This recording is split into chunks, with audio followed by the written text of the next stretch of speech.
कर नियमित नजराना अनियमित रूप से लिया जाने वाला एक नजराना था।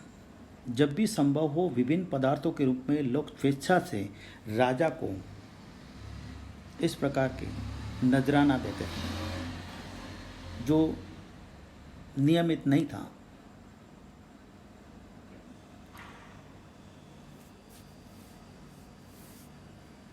तो राजा को अनियमित रूप से देने वाले विभिन्न प्रकार के पदार्थ थे जो ट्रिब्यूट नजराना के रूप में देते थे। The emperor and the capital city.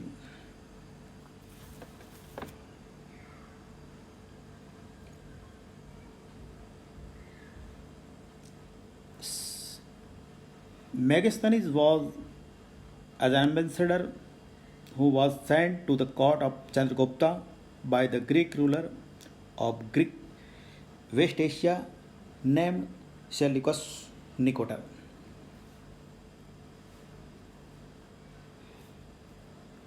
पश्चिमी एशिया के ग्रीक रूलर सेल्यूकस निकोटर ने अपने राजदूत मेगस्थनीज को चंद्रगुप्त के दरबार में भेजा।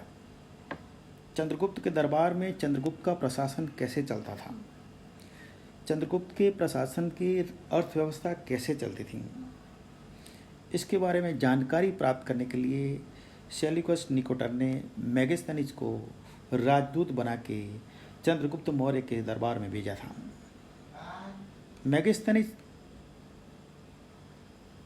ने चंद्रगुप्त मौर्य के बारे में लिखा है, The occasion on which the emperor appear in public are celebrate with the grand royal processions. He is carried in the golden planking. His guard ride elephant decorated with gold and silver. Megasthenes लिखता है कि जनता के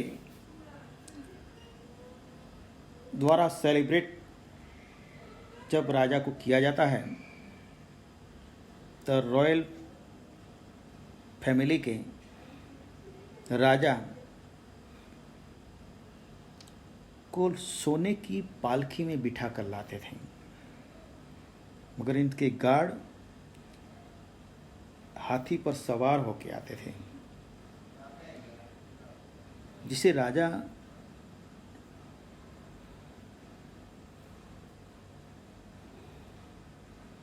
दूसरों लोगों से चकमा देकर जो कोई पर उसको अटैक ना करे, इस तरह सोने की पालकी में उसको लाया जाता था। मेगस्थनीज आगे और भी लिखता है, जो आज का Patna, about the Pataliputra modern Patna, Megasthenes wrote. Megasthenes ने लिखा है पटना के बारे में, आधुनिक पटना के बारे में। This is a large and beautiful city. Patna एक बड़ा और सुंदर सिटी था। It is surrounded by the massive wall. इनके चारों ओर बड़ी दीवार थी। It has 57 tower. इसमें 57 टावर बनाए गए थे। इसके अंदर 64 गेट्स भी थे। आगे मेगस्थनीज लिखता है, the houses of 2 and 3 storeys. मकान 2 या 3 मंजिले के बने हुए थे। Are build of wood and mud brick. वह लकड़ी और पत्थरों से बना हुआ था। The king palace is also wood and decorate with stone carving. राजा का राजमहल लकड़ी और पत्थरों पर नक्काशी की हुई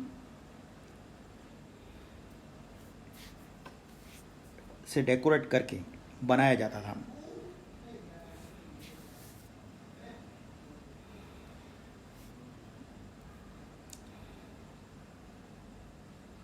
इसके बाद next, Ashoka a unique ruler.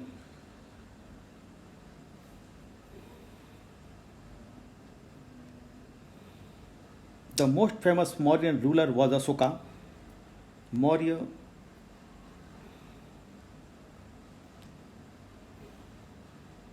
प्रशासन का प्रसिद्ध राजा अशोक के बारे में हम पढ़ेंगे।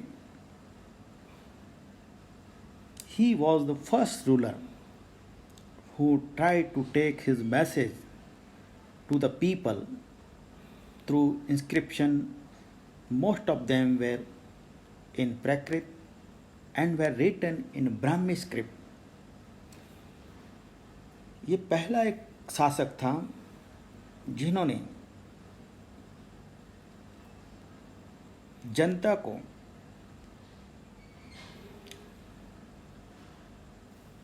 उनकी भाषा में पढ़ सके ऐसी ब्राह्मी स्क्रिप्ट लिपि में लिखा गया है मैसेज शिलालेख, पिलर और स्तंभ में अंकित किया गया था। जो ऐसा प्रसिद्ध रूलर अशोक ने ये काम किया। इस पिक्चर में हम द अशोक द ग्रेट देख सकते हैं। अशोका द ग्रेट, उसका साम्राज्य उत्तर से लेकर दक्षिण तक, पूर्व से लेकर पश्चिम तक फैला हुआ है। मौर्य एम्पायर का ये ग्रेट रूलर रहा है। अशोक के बारे में कहा जाता है कि उन्होंने कलिंगा पर जब अटैक किया और कलिंगा में जो खून खराबा हुआ, उसके बाद अशोक ने युद्ध न करने का फैसला किया। तब से अशोका ग्रेट कहा जाता है। नेक्स्ट, इस मानचित्र में भारत को उत्तर से लेकर दक्षिण, पूर्व से लेकर पश्चिम तक फैला हुआ है। तक्षशिला जो उत्तर में आया हुआ है, उज्जैन जो दक्षिण की ओर से व्यापार करने वाले बड़े शहरों में था, पाटलिपुत्र जो उनकी राजधानी रही है, बोध गया जहाँ बुद्ध के शिलालेख अंकित किए गए हैं, मथुरा एक बड़ा शहर रहा हुआ है। तो इस तरह मानचित्र में मौर्य साम्राज्य का कहाँ कहाँ फैला हुआ है और बड़े शहरों को अंकित किया गया है। Next, Ashoka war in Kalinga.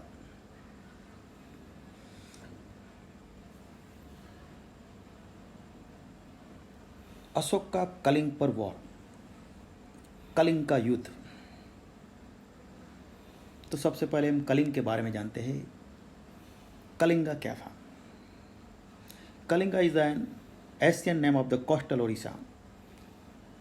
तटीय उड़ीसा प्राचीन नाम कलिंगा का था। Ashoka fight a war to conquer Kalinga. Ashoka ने कलिंगा पर आक्रमण किया। He was so much horrified when he saw the violence bloodshed that he decided not to fight any more wars. Kalinga पर वॉर होने से अधिक हिंसा हुई, रक्त बढ़े, खून खराबा हुआ। इसको देखकर अशोका ने आने वाले समय में किसी भी साम्राज्य पर युद्ध न करने का फैसला किया।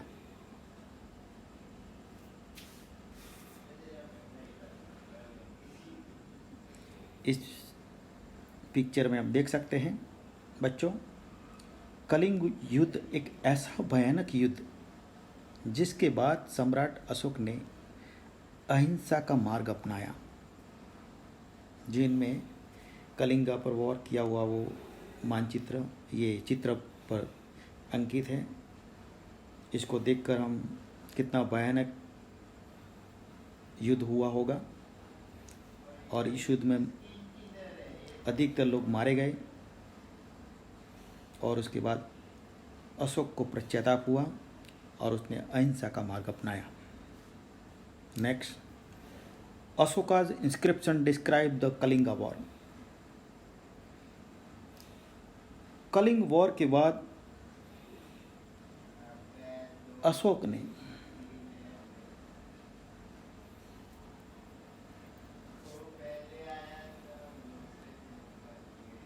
विभिन्न शहरों में अपने राज्य की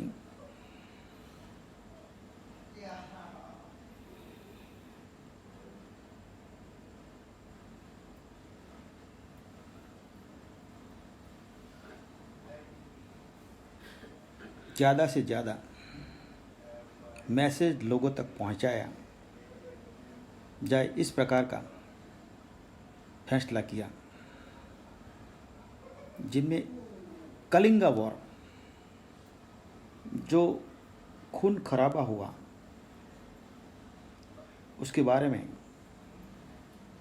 बच्चों को बताते हैं। Ashoka declare is one of his inscription about 1.5 lakh people were captured and more than 1 lakh of people were killed.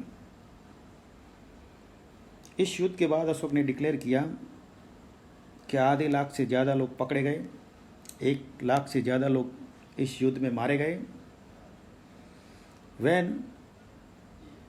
Whenever in independent land in conquered, lakh of people died and many are taken prisoner, ब्राह्मण and monk also died. इस युद्ध में बहुत से लोग मारे गए, even ब्राह्मण एंड बौद्धिस्ट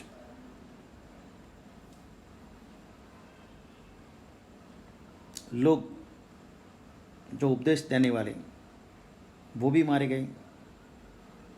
इससे अशोक का मन अधिक दुखी हुआ।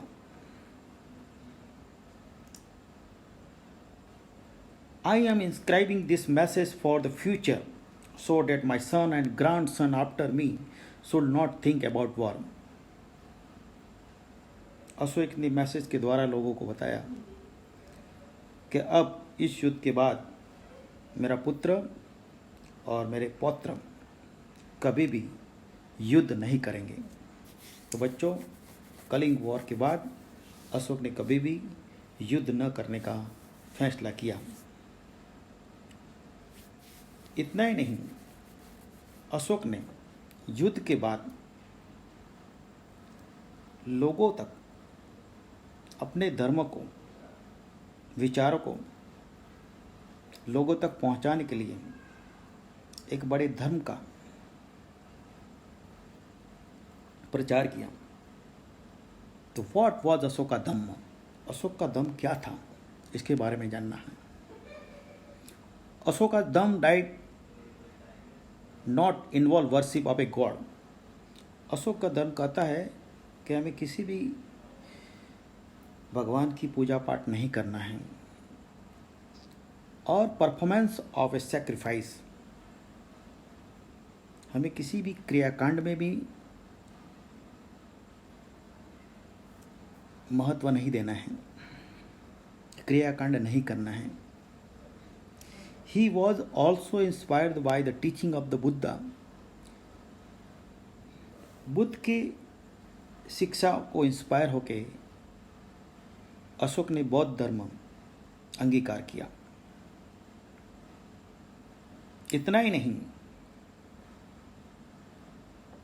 अशोक बौद्ध धर्म के विचारों को फैलाने के लिए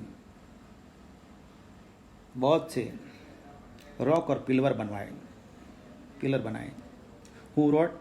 who went from place to place teaching people about the Dhamma, Ashoka got his message inscribed on rock and pillar. Ashoka also sent messenger to spread ideas about Dhamma to other land such as Syria, Egypt, Greece and Sri Lanka. Ashok ने अपने धर्म के प्रचार के लिए बड़े महापात्र को दूर दूर अपने धर्म के प्रचार के लिए सिर्फ अपने राज्य तक सीमित नहीं था, वह दूसरे देशों तक उन्होंने उनका प्रचार करवाया, जिनमें सीरिया, इजिप्ट, ग्रीस और श्रीलंका जैसे देश प्रमुख रहे हैं। उस देशों में अशोक ने बुद्ध की शिक्षाओं का प्रचार प्रसार करवाया। अशोका's मैसेज टू हिज सब्जेक्ट्स। बच्चों, इस पॉइंट में अशोक ने बौद्ध के धम्मा को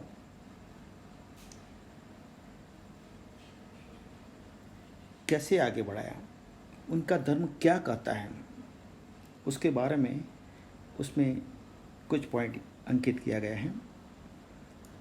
These are being the gentle with slave and servant, respecting one's elder. दास और नौकरों को हमें समान रूप से रखना है। जैसे पिता अपने पुत्र को जितना प्रेम करता है, वैसा ही राजा अपनी जनता को भी इतना प्रेम करे, जिसमें वो दास और नौकर भी हो, उनको भी इतना ही महत्व देना है। रिस्पेक्टिंग वंस एल्डर, बड़ों को आदर देना है। गिविंग गिफ्ट टू ब्राह्मण एंड मंक्स, ब्राह्मण और बौद्धिस्ट धर्मात्माओं को गिफ्ट देना है, इनको भी उपहार के रूप में इनका सम्मान करना है। It is both wrong to praise one on religion or criticize others. साथ में हमें दूसरे धर्म को क्रिटिसाइज नहीं करना है, अपने धर्म को बड़ा नहीं दिखाना है, दूसरे धर्म को कम दिखाना नहीं है। Each one should respect the other religion. दूसरे धर्मों को भी इतना ही रिस्पेक्ट देना है। वो अशोक का धम्म मैसेज था, जो बुद्ध की टीचिंग पर आधारित था। नेक्स्ट पॉइंट में बच्चों हम the great wall of China के बारे में पढ़ेंगे। Elsewhere the great wall of China. China की दीवार कितनी बड़ी थी, चाइना ने ये दीवार क्यों बनवाई, इस चाइना की दीवार की विशेषताएं क्या थीं, इसके बारे में हम पढ़ेंगे। Somewhat before the time of the Mauryan Empire, about 2400, 2400 साल पहले, Emperor in China began building the Great Wall. Maurya empire के उस समय के 2400 साल पहले चाइना ने अपनी ग्रेट वॉल बनानी शुरू की गई थी। इस ग्रेट वॉल बनाने का उद्देश्य था कि डिफरेंट राइट पीपल, जिसमें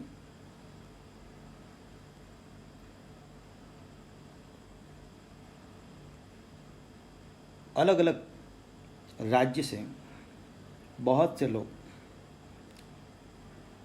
इस राज्य में चाहे पशुपालक के रूप में, हर्डर, एक दूसरे राज्य में आ जाते थे। अपने राज्य को सुरक्षित रखने के लिए इस बड़ी दीवार बनाने की शुरुआत की गई। The wall is about 6,400 kilometre long, 6,400 kilometre लंबी थी, and is made of stone and brick, यह पत्थर और ईंटों से बनी हुई थी। With a road along the top, several thousand people work to build the wall, हजारों लोगों के जरिए ये दीवार बनवाई गई। There are watch tower all along at distance from about 100 to 200 metre, 100 से 200 मीटर की दूरी पर एक बड़ा टावर बनाया जाता था, जिससे सैनिक इस टावर के जरिए दूसरे जगहों में से आने वाले लोगों को देख सकें। इस तरह टावर बनाने का उद्देश्य रखा था। ये है the great wall of the China, जिसमें हम इस टावर को देख सकते हैं, जिस टावर में 100 से 200 मीटर की दूरी पर रखा जाता था। और इस तरह बड़ी दीवार चाइना को सुरक्षित रखने के लिए बनाई गई।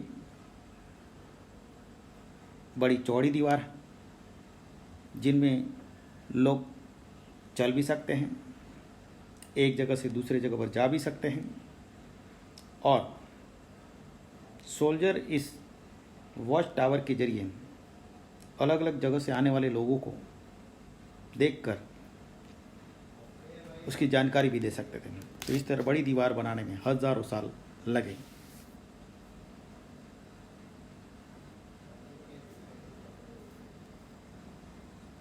इस चैप्टर के अंत में कुछ हम होमवर्क दे रहे हैं, कुछ फिलिंग द ब्लैंक्स, नेक्स्ट कुछ ट्रू एंड फॉल्स और शॉर्ट क्वेश्चन